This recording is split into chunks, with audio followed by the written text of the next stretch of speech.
Hello there and welcome to Tidelines Book Festival's Winter Warmer. My name is Michael Malone and I'm one of the board members of this book festival based in North Ayrshire. For a few years now we've had poetry readings around this time of year, close to Burns Night, to celebrate modern Scottish poetry. Obviously, because of COVID restrictions, we're unable to do this live. So we thought, just like our main festival in September, we'd go online. And this amazing collection of videos is the result. So, sit back, relax, pin back your lugs, and enjoy.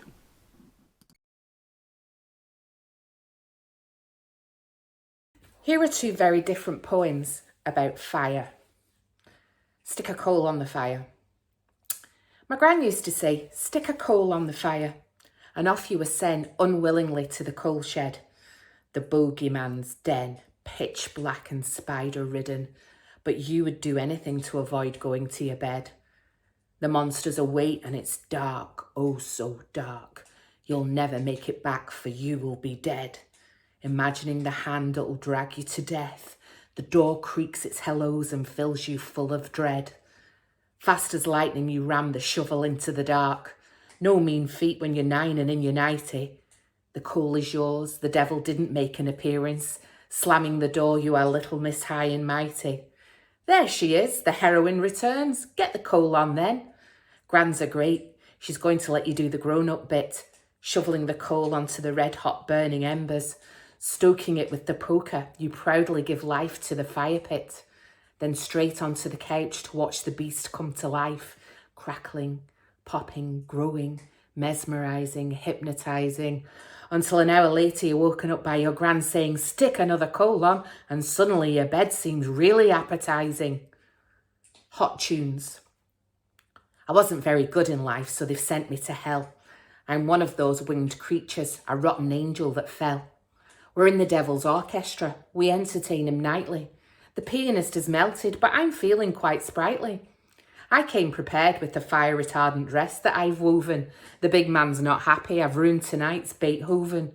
Once again, the string quartet have succumbed to the fumes, and the percussionist has passed out playing the spoons. It's a terrible shame, but as I'm playing for free gratis, I've sneaked in this very useful breathing apparatus. Soon I'll have nothing to play. This harp is molten hot like lava. I don't feel a thing. I've had 4 bottles of Lucifer's Carver. I was bad in life, but down here I'm enjoying being worse. I've just turned myself into marble. I am the devil's curse.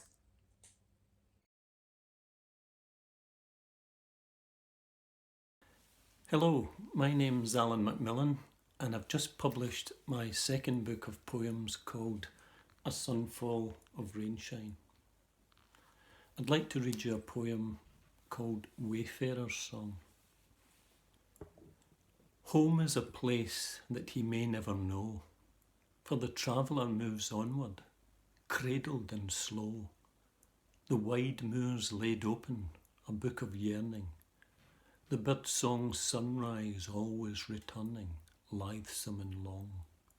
The west wind tugging his footsteps fall, the year never resting, season and storm, gathering of wood fire and food to sustain. Sound sleep will follow, night beneath stars and the galaxy winking. Comfort for all, rock bed and lichen in moss-covered dell, thorn tree and thicket to shelter the soul. Heart is in hearth and the flame of belonging, steadfast and strong, nature defining a life shaped by song, singing the wind in the wanderer's toe, for home is a place that he may never know. I'd like to read you a poem called Old Town, New Town, partly in Scots and partly in English. The old town is wae and weary now. Tire all cobblestones lie asklint, twisting through the dry thrapple o' its biggins. Dumfoonert doorways hang open like gaping mouths. Low sills was time has come to pass. nae mair to hear the busy clatter of carts, or the dairyman's cheery whistle, o' hens kechling and playing tig by our old stane wa's, or the stooshy-laden gossip of hardy washerwomen. What has the time gane that split your stains wi' sic an army o' devilish weeds, choking the rustic gutters and creeping our shilpit slates, stoury windows, cracked and crummelin', like sae mony missing teeth in an old botach, your front step cakit in a scunner of pigeon drappings, the sad wind moaning through dark ghastly closes. Nae colourful washing dances in the line, nae cheery hearts to gie voice to the morning. The postman ne'er darkens your lanely door. The old tune is left to mither in yesterday's stour. The new town is full of puffed up pride, whitewashed walls, a stranger to grief, boasting the strapline of a council's belief, sparkling polished slabs, cut to hard-edged perfection. Smart doors shout their primary coloured welcome, youth-driven positivity brimming in her smart letterboxes and coy street names. Along allotted paths, solar lights guide our certain way. By the shopping centre's fibre optic heart, modern sculptures pose in an ever thoughtful embrace, surveying the course of each passing face. What will the future hold to carry commerce to the new town's being, fulfilling hopes of new community spirit? Will the winds of fate be kind, or leave this new town too far, far behind? New becomes old as the circle turns, washed away as the planet burns. I'd like to read you a poem called A Better Year, A Better Way. When all the days we had were ever young, we strode content into the morning bliss of spring, never heeding cautiousness or care. But all too soon, uncertain shadows shifted clouds before our eyes.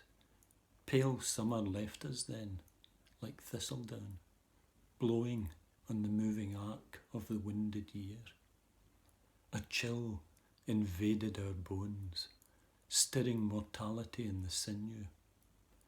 Autumn gilded bronzed-leaved beauty for a time, as yellow harvests scented the valley floor. Red-stained berries hung heavy in the smoky air, as cobwebs spun before the rain. Birds wheeled and cried, then departed in preordained patterns, perhaps to return, but never to remain. Winter dawn, pale as milk, arrived in sad, dank whispers, bleeding colour from a tired earth that etched its face in monochrome lines of charcoal grey. We sang ourselves into long, quiet sleep and hoped against hope for a better year and perhaps a better way.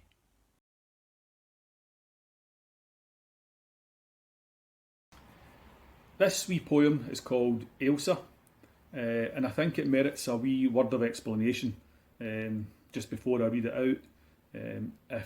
Especially if you haven't been brought up in Ayrshire, where Elsa is, or the two Elsas, which let me tell you about. Elsa Craig is an island off the coast. It's a volcanic plug made of blue hone granite, so I'm told, and it's where most of the world's curling stones come from, believe it or not. They're quarried there and then turned into curling stones. Whereas Elsa Hospital is a mental health facility near the town of Ayr. Now, if you were a kid growing up in Ayrshire, I think it was quite common to conflate the two together, and if someone referred to Elsa, you weren't sure if they meant that island or the mental health facility, or, as I say, you conflated the two together and you thought they were one and the same thing. as I certainly did when I was wee anyway. So this poem's kind of about that, and it's about people's attitudes. It uses the word loonies, which was common in the 1970s. That was the idiom that we used as kids. It's not meant to be offensive, quite the opposite in fact, showing no disrespect. I hope that comes across in the poem, but I'll just read it and you can make up your own mind. Okay, I hope it's alright. Like all daft wains in Ayrshire, when I was growing up, I thought that Elsa Craig is where the loonies were locked up, on a barren island all cut off, screaming like banshees, dangerous and knife-wielding mid raging prison seas. I thought they made the curling stones, forced to work for bread. I wondered at the smoothness and the skill that it displayed. My aunt had one, a doorstop, that fascinated me. The grey flecked granite, densely turned, was grained with mystery. For aunts and others that I heard would gossip, loud and crass, of anyone and everyone, till wheesht, a subject peeped their gas. They'd mouth the word Elsa, in quiet, heavy, reverent tone. My imagination skited. What icy secrets wrought that stone? What horrors might lurk in that isle where poor souls had to go? What dark bond spiels might there take place? No kid's ear should know. The caution in those whispers I see now just reflected, what in those unenlightened times society expected. That shamed, affronted adult fear is scarcely more mature than childish misconstruings, but impacts folk much more. As kids we're gauche and tactless, and as we grow we see some kind of dis-ease finds us all at some time naturally. And ever you're in hospital, you'll need care and respect, not labelled in an undertone, a stone around your neck. Speak up with understanding, we're all Jock Tamson's wains, and sweep aside the stigma, Ayrshire. Kick it in the stains. This wee bit of doggerel was shortlisted in the Federation of Writers Scotland Vernal Equinox competition. I didn't get to the final list, but I think it was quite good that it was shortlisted. It's called The Stick, and you'll see why in just in a second. Okay. Alright mate, how you doing? That you bye for the day, aye? Bus is empty today, hey? Here, you'll never guess what was just in the bus. That stick. Aye, for the telly. Top geezer. Aye. Just got off the stop afore you. Aye, he got on round about the council and rode it all the way to New Mills. Said that his motor broke down and he was going to see his brother-in-law there. Was a mechanic, no panic. Anyway, we get talking, just like you and me the now. Chat it all the way we did. Nice guy he is. If you up round this way he is, really nice fella too. He can't stand that Claxton, by the way. Aye, but funny thing is, the first thing the driver says is, you'll have to take that off. And he says, what? He says, the helmet, you'll have to remove it or I can't take you. So off it comes, but here's the bit, he did it after paying. You see, he turned a off with the driver and then took it off. And me just being myself in the bus at the time, it meant nobody else could see his identity. Smart that stick. Says his mum still stays in Derville. Aye, his sister-in-law, nice guy. He kens me Sammy Blades. Do you know ken what I mean? Aye, you do. He used to run with Jock McGann. No? Anyway, nice guy. Says he's getting it up though, the sticking. Says they're all a bunch of... Oh, here comes my stock mate. I better get off. Eh? What you saying? What was he? What was who? Oh, the stick? Oh, I can't tell you that, pal. I'm no good with faces, me. I'm registered blind, you see. Ah well, that's me. See you later, ding ding. Well, I said it was doggerel.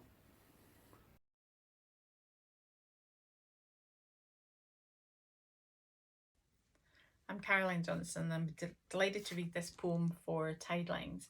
And I'm just reading the one poem. It's a slightly longer one and it was published in the Blue Nib in June about the early experience of a year in coronavirus for me. And it's called In the Pink. It was all so inconvenient.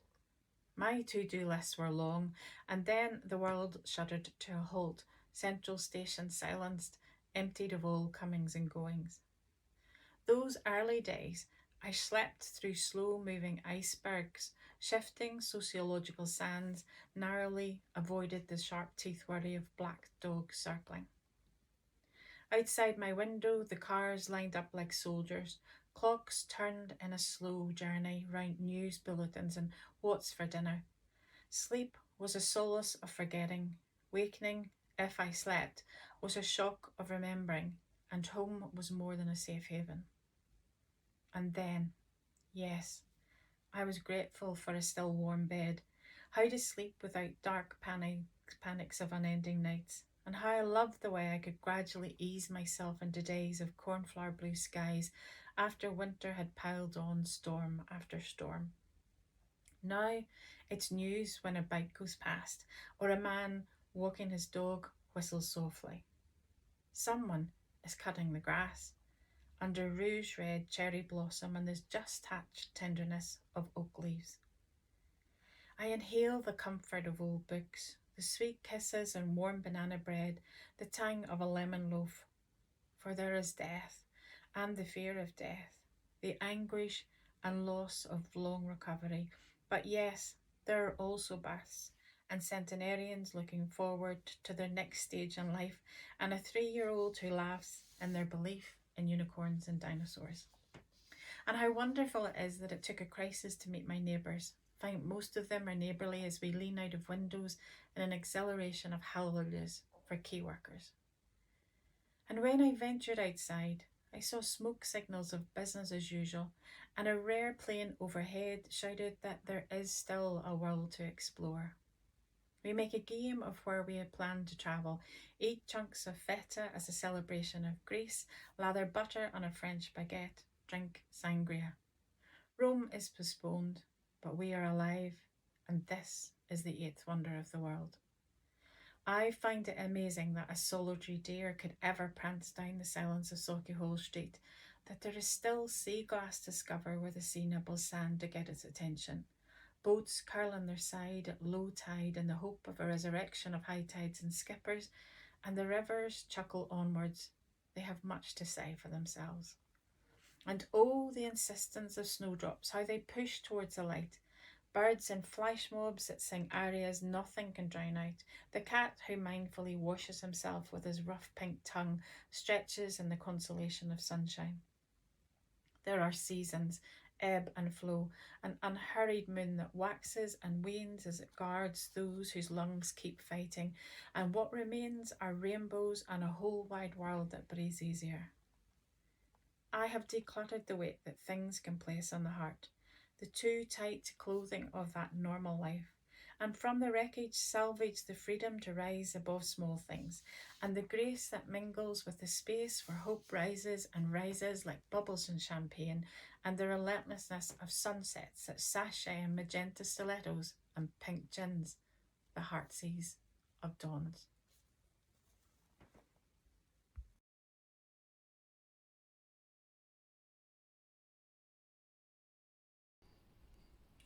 Lán an nolik.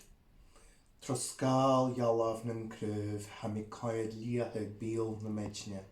Uske rachte ruaite risenier na ban chorkre a curlug eid éri krenie doig genich. Ach an an gialag fiún goram. Sna geig ac an dua ha mi triale boeien na siamvlione, fiein na smoe na kach, fiein jelle na slugge, nan locheren anari nan speden, agus arlam an lá seo, a níiad hain a chud an bjarn a dóig. Trom feichgimid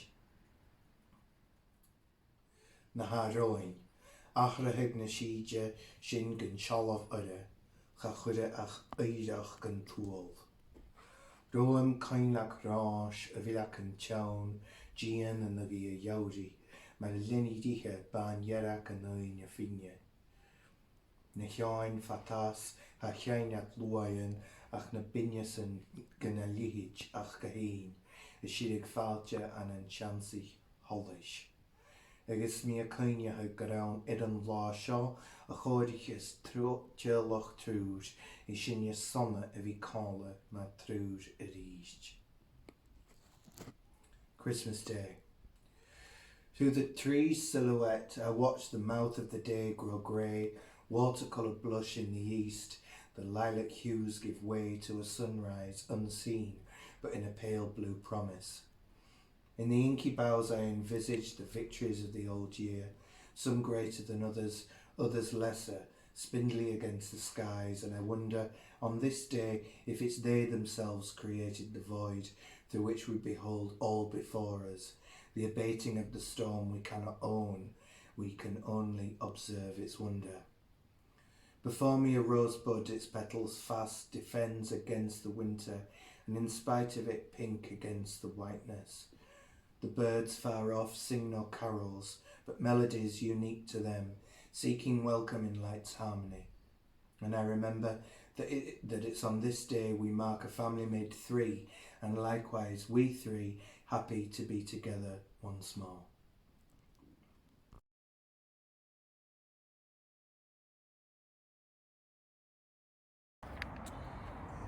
My name's Ruby McCann, and I'm going to read a poem called I'm Still Considering. Beginnings. So pleased to hear you. I like bright and dark sounds. That saxophone screams something lonesome. I'm new here. New Ed. Been before. Was born here. Tuarneir. It's like locking a woman in a room with an angry man. Feels all right now, in this moment. He's on the right side of angry. Lonely won't leave him alone, and this place stinks to high heavens. Doesn't that tell you something?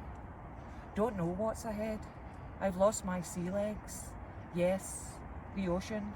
I'm here, at the Firth of Clyde, flowing into the Atlantic to you, my dear friend, on the other side. It's daunting sometimes, the vast infinite width and depth, the divide. Other times it unanchors me, takes me down deep within, a minor tsunami at low tide. Calms too, calming, yes, yes, calm as the day Icarus fell chasing dreams. Was he fallen? Did he fall? Smashed against a rock, I heard. Seas, unpredictable like that. A sudden change in weather, raging surf slap like angry parents. My mother once, not my father, shocked me. She cried afterwards, empty-eyed like a ghost in the kitchen. Me too, silently, alone in the bathroom, knowing I deserved it. I know these are small things, just coasting, not just. Still, there are days I feel I can't be fussed. I know I need to readjust, relearn to trust, get real or completely combust. Then I turn like tides. Today the flow can't wait, 'cause it's so good to hear from you. White caps rolling in, my lips curling, a drifting smile, softening, splaying, foaming high-pitched, strains on that horn, whispering, it's been too long. I catch you on the high note, I'm switched on, enriched, screaming staccato, you got me bewitched, releasing water keys, it's been a long session, sliding cross rhythms, my transatlantic connection.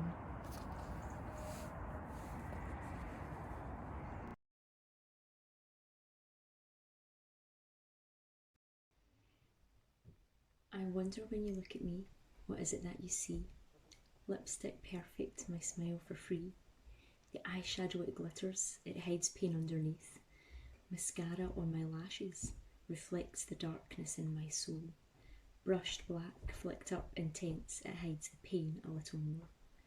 Eyebrows shaped so perfectly, yet I feel imperfect and flawed. I take time to get them right, my focus steady, calm and strong. This look I can create to hide the cracks so deep and long. Eyeliner strong and bold to frame my eyes. I slick it on with a steady hand, I confidently flick. But don't you see, through all its lies? I want to believe that you want what's underneath, the flawless painted picture that I put on carefully. I wish that I could like the way I really am. This isn't really me. I wonder, when you look at me, what is it that you see? This makeup that I paint is a barrier, a mask, a front. It hides my fear, it hides my hurt, but a connection is all I want.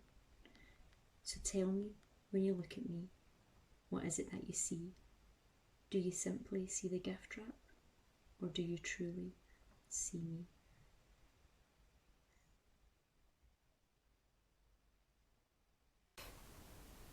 It's my job once again to bring events to a close, and that's the end for this year of our Winter Warmer poetry event.